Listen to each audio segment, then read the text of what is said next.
আমরা এই মাহফিল করছি এমন একটি মুহূর্তে যখন ফিলিস্তিনি মুসলিমদেরকে যুগ যুগ ধরে পাখির মতো গুলি করে হত্যা করা হচ্ছিল। একদিকে নিচের থেকে বুলডোজার দিয়ে তাদের বাড়িঘর গুলোকে ধ্বংস করা হচ্ছিল,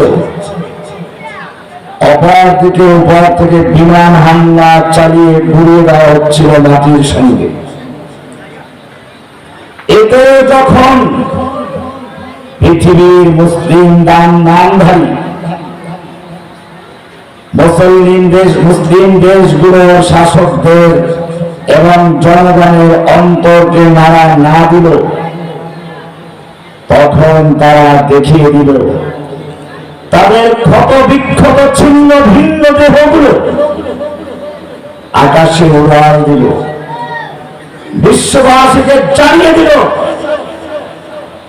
আমাদের ছিন্ন ভিন্ন দেহ আকাশে উঠছে আর তোমরা আরাম ঘুমাচ্ছ। কিয়ামতের মাঠে কি জবাব দিবে সেজন্য প্রস্তুত থাকো।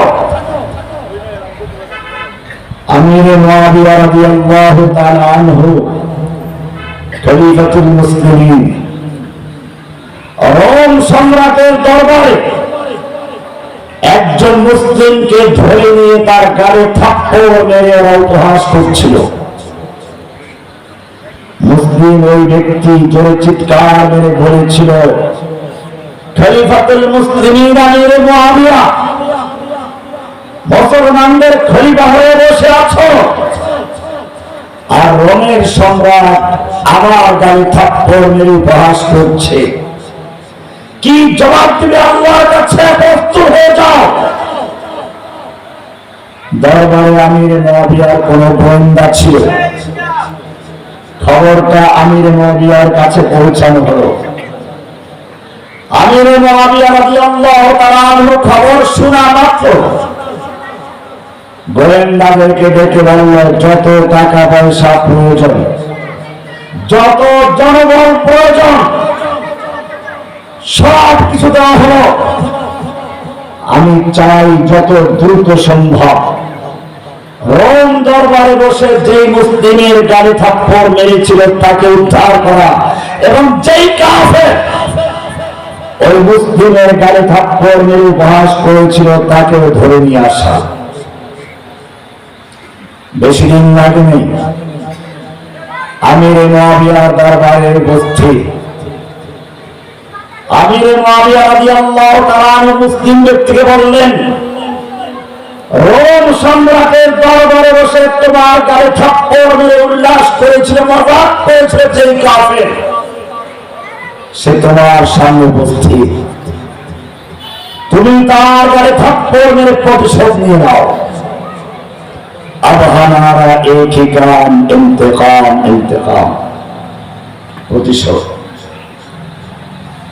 থাপ্পড় মেরে দিল। এবার আমির মুআবিয়া রাদিয়াল্লাহু তাআলা আনহু বললেন, হে কাফের, আমি তোকে হত্যা করব না, বরং তোকে রোমের দরবার পর্যন্ত যাওয়ার সব ব্যবস্থা করে দিচ্ছি। রোম সম্রাটের দরবারে গিয়ে জানিয়ে দিবি কোন মুসলিমের গালে থাপ্পড় মেরে যদি উল্লাস করে মুসলিমরা তার বরদাস্ত করে না, প্রতিশোধ নিয়েই ছাড়ে, সেই প্রতিশোধের প্রতিশোধে বানাচ্ছি। আজকে মুসলিমদেরকে উপহাস করছে, উপহাসের মাত্রা এত দূর চলে গেছে,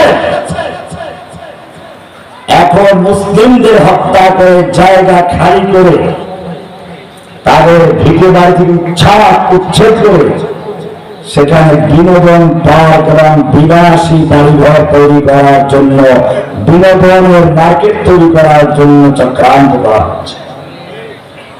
আর এটা শোনার পরেও মুসলিমরা চুপ করে বসে আছে। যে ইহুদি কাল পর্যন্ত মুসলিমদের গোলামি করার জন্য প্রার্থনা করছিল, আজকে সেই ইহুদি মুসলিমদেরকে পাইকারি হত্যা করে যাচ্ছে। ওমর ইবনে খাত্তাব রাদিয়াল্লাহু তাআলা আনহু তার খেলাফতকালে খয়বরে ইহুদিদেরকে বললেন চলে যাও এখান থেকে।